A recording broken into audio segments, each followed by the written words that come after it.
point people like Kenneth Okonkwo. Yes. These are the things they said against you. It's just Kenneth Okonkwo. Who again?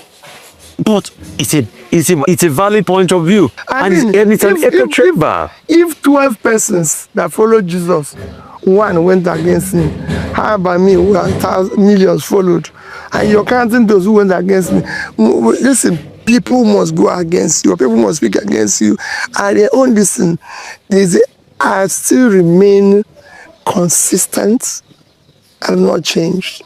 Like I said, Kenneth is my younger brother. He has his reasons for his actions or what he wants to do. Rufai, humility, patience, tolerance is not weakness, it's a virtue. It is not easy for people to remain where I am. Kenneth Okonkwo is a legal practitioner based here in Abuja, and of course, a politician who made his name in the Nollywood industry in the very popular play Living in Bondage as Andy Okeke. Good to have you on set today. Thank you very much, and thank you, viewers, for joining us. All right, let's start this way. Interesting way anyway. Former presidential candidate of the Labour Party insinuated on his appearance on one of the television stations that you kind of betrayed him. That was the implication of his comments. How do you respond or react to that? Well, let's put it this way. Any politician that knows what he's doing cannot be betrayed by anybody. If there is anybody that betrayed the other, I can say it emphatically that Peter Obi betrayed me.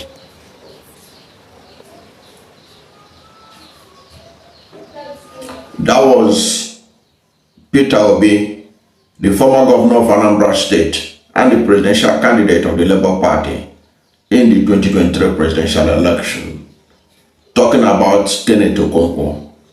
And we know that Peter Obi is the only politician in Nigeria who hardly discuss personalities. He's always talking about issues. So Kenneth Okonkwo was insignificant as far as Peter Obi's politics is concerned.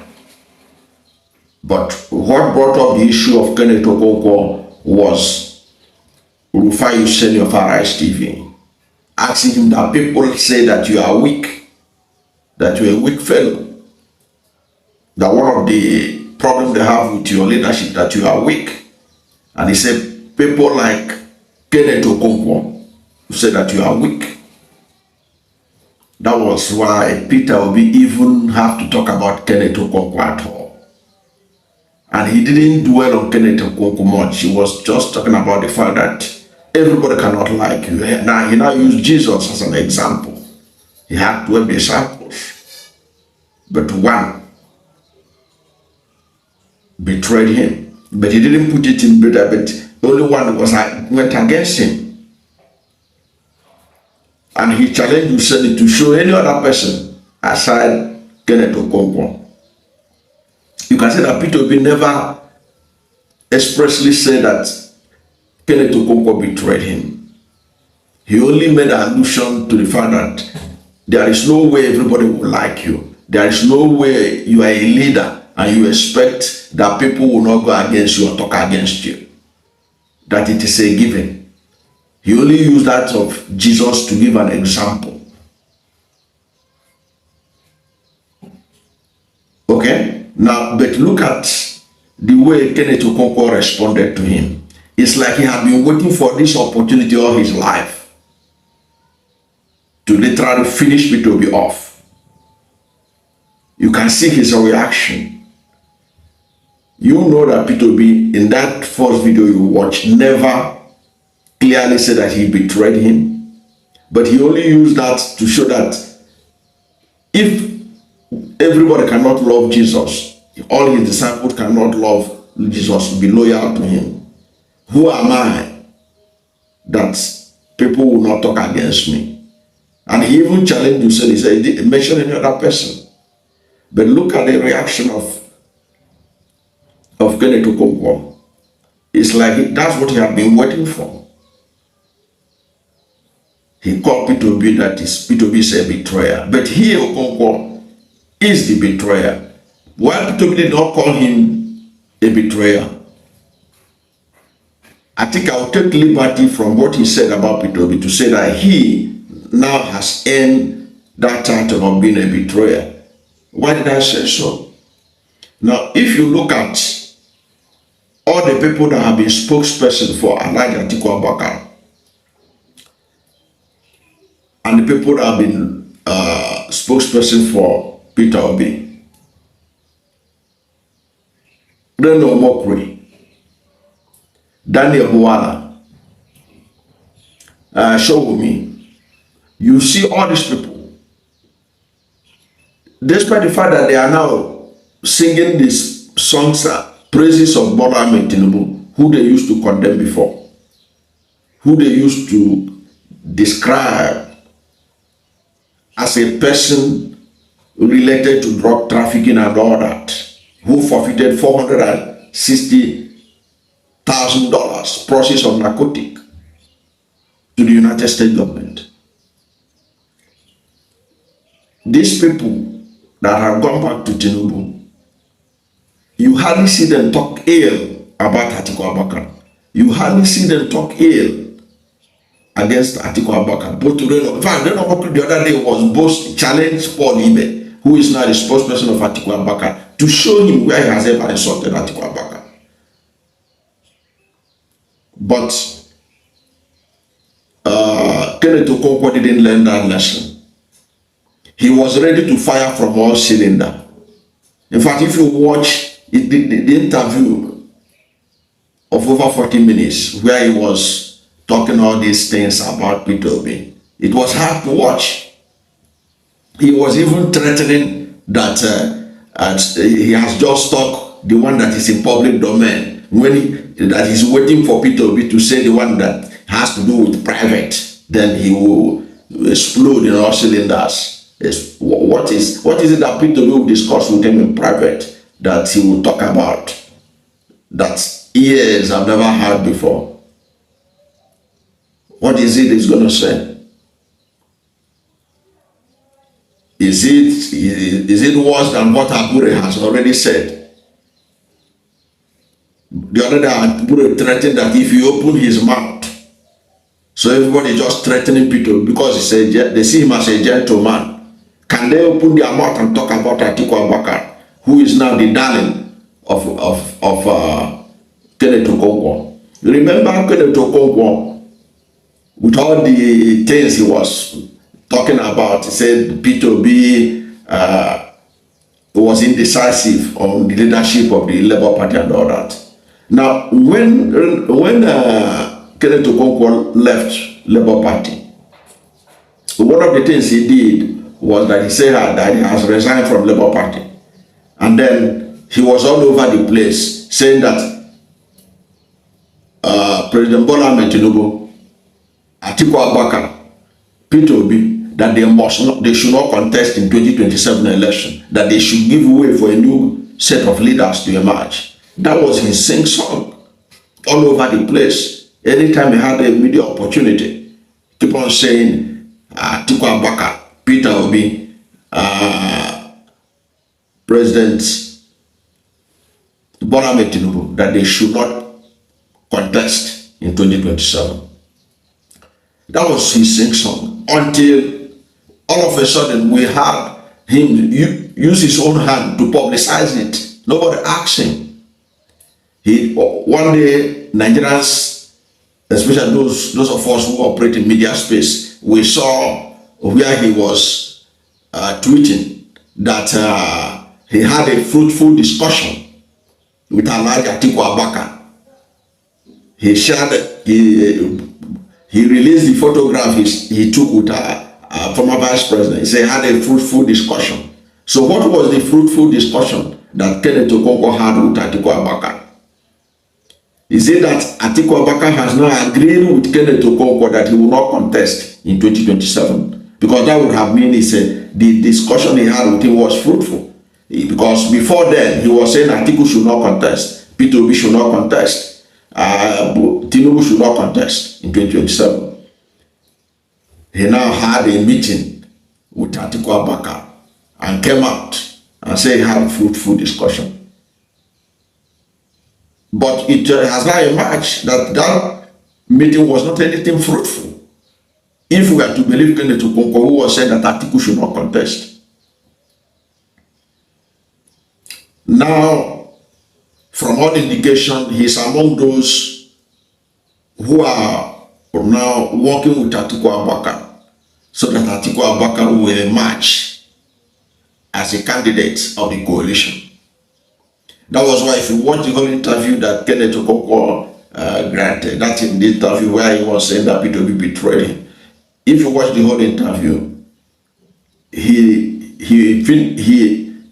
demolished Peter Obi's chances of going solo or any candidate going solo. But he said the only solution is the coalition.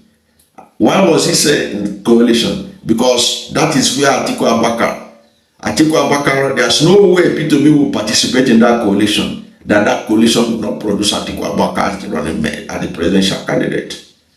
Atiku Abubakar he is part of the political machinery in Nigeria that always think that is their way or the highway. It's only their way and no other way. Now he's insisting he must run, despite the fact that age was not on his side and everything else.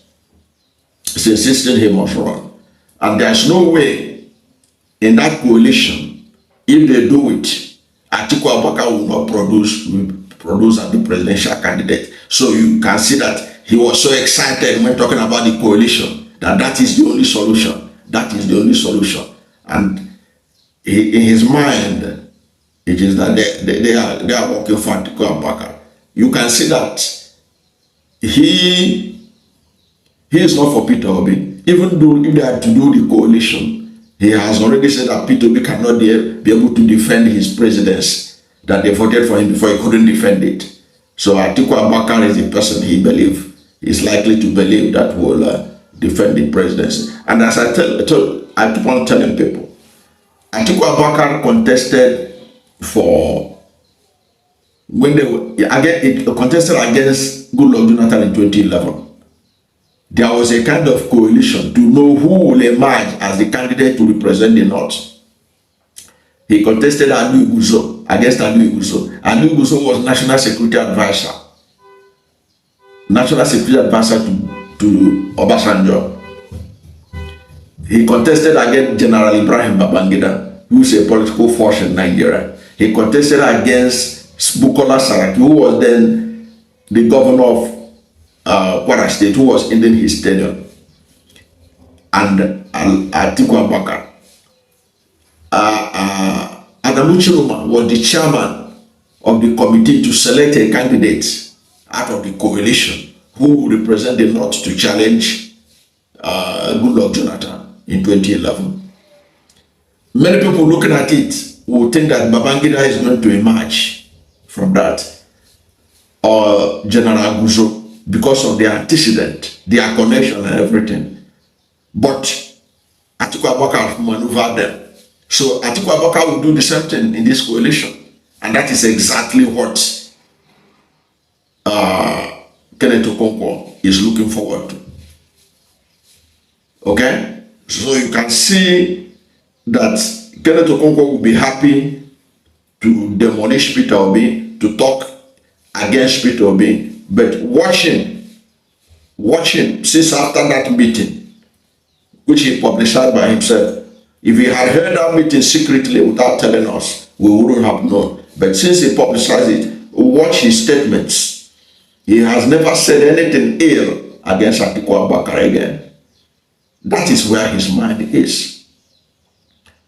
If after campaigning for Peter Obi against Atiku Abubakar, against Tinubu in 2023, and he's today talking like this against Peter Obi, devoting several minutes in this his latest interview, just bad-mouthing Peter Obi.